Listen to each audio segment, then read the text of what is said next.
Welcome to Kayfabe Wrestling Talk. Handsome Nick Hanlon here, covering October 25th episode SmackDown 2024. Remember, I'm just watching it, giving my opinions as it goes. If for some reason you haven't seen the episode, then there'll probably be spoilers. So use your brain, watch the episode before you watch this. I don't want to hear any spoiler announcements or complaints, anything like that. I'm just giving my opinion, kind of segment to segment. And if you don't agree with my opinion, you're probably wrong. Let's see what happens. Make sure you like and subscribe so you can continue hearing my obviously very superior opinions on these matters. Welcome back. Kayfabe Wrestling. SmackDown starts with a bit of emotion. Randy Orton walks through the dugout, whispers something in Triple H's ear. Doesn't seem so happy about what Triple H has to say. Goes down to the ring and calls Triple H out. Because Randy Orton can't just follow the leadership of Raw. He can't just follow Nick Aldis. He's got to go above and beyond. He's, buddies with Triple H, I guess. They've worked together many years. So he calls Triple H out, all about the game. Comes down to the ring and he's begging to fight Mr. KO, Mr. Kevin Owens, who, again, is back to his old self. I'm so excited to see Kevin Owens doing what he does best, kicking ass and taking names. So Randy Orton's just claiming you're trying to protect Kevin Owens from me. He thinks Triple H is protecting Kevin Owens. It turns out Triple H is protecting Randy from Kevin Owens, not Kevin Owens from Randy. Because Kevin Owens has never had a friend. Suddenly, he trusts Randy Orton. Randy Orton stabs him in the back. He trusts Cody Rhodes. Cody Rhodes stabs him in the back. Triple H says his eyes are blank. He's never seen a look like this on his face. And Randy Orton just got off 18 months of injury. So, Randy Orton's clearly got an ego. Thinks he's still top of the mark, top of the chain. Well, you got the prize fighter, Kevin Owens. Kevin Owens might ruin your career. Finally, Randy Orton gives an impassioned speech. He says, I don't want to hear from the CEO. I don't want to hear from somebody who runs a multi-billion-dollar company. I want to hear from the game. What would you do, he says. And the game obviously can relate. Because what do? They do things in the ring. They take care of their business in the ring. Finally, Triple H hesitantly gives him what he wants. There's going to be a match, crown jewel. Randy Orton versus Kevin Owens. I'm so excited to see Kevin Owens back. Kevin Owens, you've learned a valuable lesson. You don't need friends. Get this friendship stuff out of here. You don't need it. Get rid of that. Get the prizes. Get the belts. Get the victories. Because your friends are just going to stab you in the back, just like Randy Orton did, taking Cody Rhodes aside. What do you think about that? I think I'm right. You folks out there. Kevin Owens is not happy. And rightfully so. Why? I wouldn't be happy either. Let's see what happens at Crown Jewel. And let's see what happens next on SmackDown. Welcome back to Kayfabe Wrestling Talk. We have Andre, we have Carmelo Hayes fighting. And we have the idiot LA Knight as the guest referee. You'd think it would be one of the easiest jobs for him. He's done many matches. He understands how refereeing works. But of course, he takes a little bump here and there from both Andre and Carmelo Hayes. And this match was going to be a 5-star match. This match would have went down in history. This is a 7-game series match. 3-3 for each wins. And this was a big match for both of these guys. But of course, poor little LA Knight gets his hair messed up a little bit. And of course, he's got to take everybody out. He's got to put his nose where it doesn't belong. He couldn't just be a referee. He said he's going to call things down the middle. What's he do? Declares himself the winner of the match. LA Knight, are you just as dumb as you look? Well, clearly you are. Proclaiming yourself the winner of the match. You're the referee, dummy. Figure it out. Ruin the match. Gets involved. Beats everybody up. Gives his little promo about how he's the victor. He's the U.S. champion. He's the man. How can you be the man when you don't even know how to referee a match, dude? Figure your crap out. Sticking your nose in people's business again. And with that, get you a triple threat match at Crown Jewel with Carmelo Hayes, Andre. And I think you're probably going to lose that title, rightfully so. The title should have been stripped. You can't even you can't count the three? Stay out of the way? Let him wrestle? You have to get involved? You are just an airhead. It's ridiculous. You are as dumb as you look, which is rare because you look really dumb, but clearly you are really dumb. Welcome back, Kayfabe Wrestling Talk. Tiffy time is back, and she really wants to help out Nia Jax. She wants to be her right-hand man or woman, whatever. And, you know, Nia Jax wasn't happy. She called in sick last on Raw. Candice LeRae took her place and won that match. Really impressed Nia Jax. So Nia Jax is maybe grooming Candice LeRae to be the new right-hand man or woman. So Candice LeRae is going to be fighting Naomi with Hartwell in her corner. You know, Candice LeRae's good buddy Hartwell down there just trying to show her support. And why not? So we got Naomi, we got Candice LeRae. Candice LeRae was looking a lot better this round. Last time she kind of didn't look like she belonged on the roster. She's smooth. She's hitting smooth. She's wrestling good. That being said, you know, she throws Naomi into the ring. Naomi runs into Hartwell, and Hartwell just naturally pushes her. She unfortunately hits the post. And who's got to run out? Who's got to stick their hugging nose in everybody's business? Bayley. Well, Bayley's not on screen, so she's got to come out. She's got to be the center of attention. Well, Bayley, again, you get in your lane, okay? Things happen. People get hit. You know, you got somebody on the side. She ran into her. What are you gonna do? She accidentally pushed her really hard into the ring post. That doesn't mean you got to come out and interrupt and distract everything. Candice LeRae gets distracted. Naomi wraps her up. One of the best pinning combinations, I must say. Naomi can wrestle. I wish she would break away from this Bayley stuff because Bayley clearly wants the attention. You know, just hug away, Bayley. Hug away from the WWE because you are just a distraction. You are not the number one person anymore. Either way, Naomi wins, Candice LeRae gets pinned, and that's that. Unfortunately, Nia Jax probably won't be happy.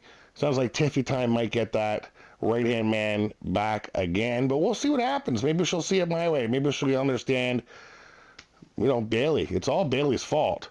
Sticking her nose into a match that could have been an amazing match against Naomi.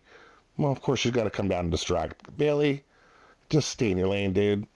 Welcome back to Kayfabe Wrestling Talk. We got Gunter, we got Cody Rhodes facing off in the ring on a promo off.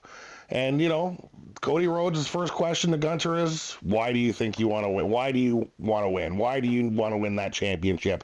That crown jewel belt that's worth probably $1 million. I don't even know. And he, you know, lets him know, I'm doing this for myself. I don't have to be like you and show up at Allegiant Stadium and be the face of everything. I'm the champion. I'm better than you. I'm stronger than you. So I don't have to do any of these public appearances. I don't need the attention on me all the time. And Cody Rhodes goes off. He lets him know, well, you know, if it wasn't for all the people, we wouldn't be here. And he's got a point. That's true. If people weren't buying tickets, nobody would be wearing any belts. And he gets pretty mad because Gunter calls him a gutless champion. Cody Rhodes just goes off about how he has guts, how his path is laced with his guts. And he's got a point. He is unconventional the way he came back to WWE. He definitely has guts. I'll give him that.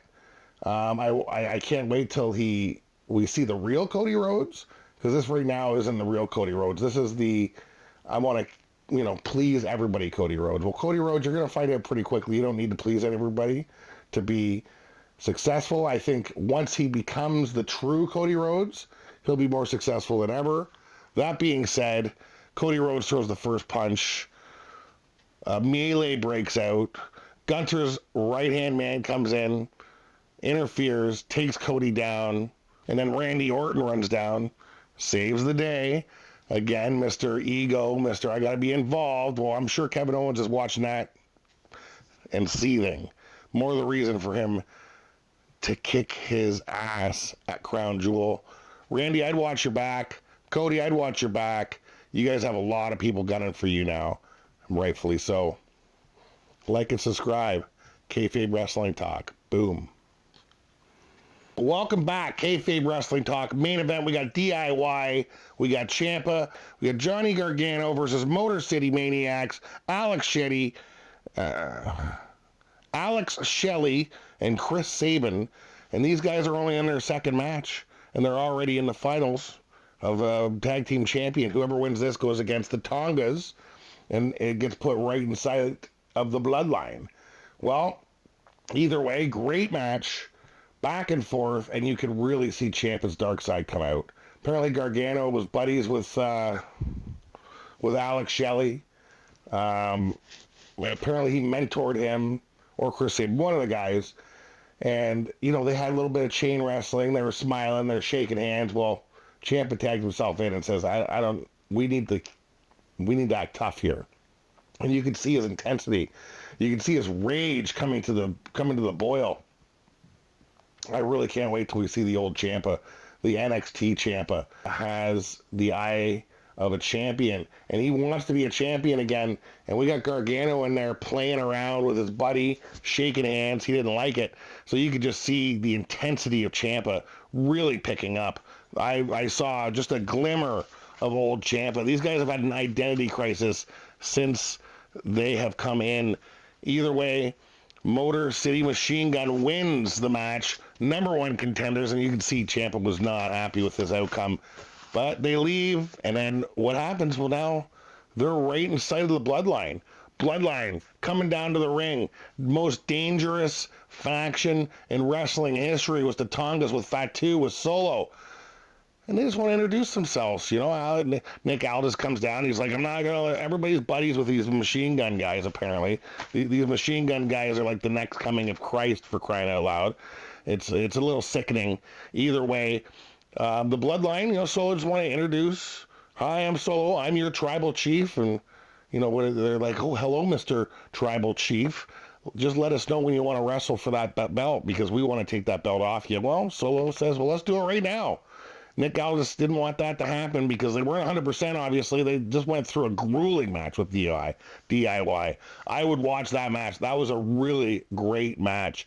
That being said, Motor City Machine Guns accepts the challenge. Yeah, let's do it right now. Anytime, any place. And they start the fight very, you know, didn't really get much into the fight. You know, a little back and forth here and there. And, you know, Solo hops on the ring. He's like telling them to get up. And who comes out from the audience? Jimmy Uso. Well, Jimmy Uso gets his butt kicked, but then OTC, Roman Reigns, comes down to the ring. And we don't see Roman Reigns just coming down to the ring that often anymore. But he's kind of sick of the other Bloodline. I mean, they're all Bloodline. I wish they would just get together and be the most powerful faction in the history of wrestling, because they would take everything over. Roman Reigns comes down, evens things up. Well, everybody's fighting to the back. And Tongas grab chairs. And they're going to, you know, the referee gets knocked down. The Tongas grab chairs. They're going to take out Motor City Machine Gun. But before they can hop in the ring with a chair, well, we got a guy with a mask on throwing super kicks. I wonder who that is. Jey Uso coming to the rescue, taking out the Tongas, taking away their chairs, spear, super kicks, and then Motor City Machine Gun hits their finishing move. Skull and Bones wins the belt in their third match. Now, I don't like how it happened. You know, the Bloodline, again, nobody had cheated. Nobody had done anything. Solo just hopped on the ring to yell at the Tongas. And, of course, the OTC Bloodline, I guess you could say, had to stick their nose in everybody's business. had to make themselves known. But this is a little bit Solo's fault, although I'm a big Solo supporter. He will win the war. But, man, you keep poking the bear. You had to get Jay involved. You couldn't let it lie. Because now you got Jay involved. You got Jimmy involved. You got Roman involved. You're forcing them together. Motor City Machine Guns, tag team champions. Jimmy comes down to the ring with Jay standing in there. Big brotherly hug. The Usos are united. It was actually emotional. It was great to see. Because both of these teams are ruthless. I know everybody seems to be cheering for Roman and the Usos now, but they're as ruthless as they ever have been. They would punch your grandmother in the back of the head to get a belt. These guys are all ruthless aggression, as they used to say back in the day in WWE, but they are truly ruthless. I would watch yourself. Solo, unfortunately, you brought them back together. So now you have the Usos, you got Roman. I mean, you guys still have a little bit of an upper hand because you got that Samoan werewolf, and that guy is scary. He's the guy I'd want on my team. But Roman, the Usos, just up their chances. And maybe they got somebody in their back pocket they're going to bring in. Now, I didn't see Roman come down to the ring. I'm not sure if he's happy about Jay being back. Pretty sure he is. We got Bloodline versus Bloodline, and this is heating up. Now, if they could just sort their stuff out and become a faction before WrestleMania, they'll hold every single title in WWE.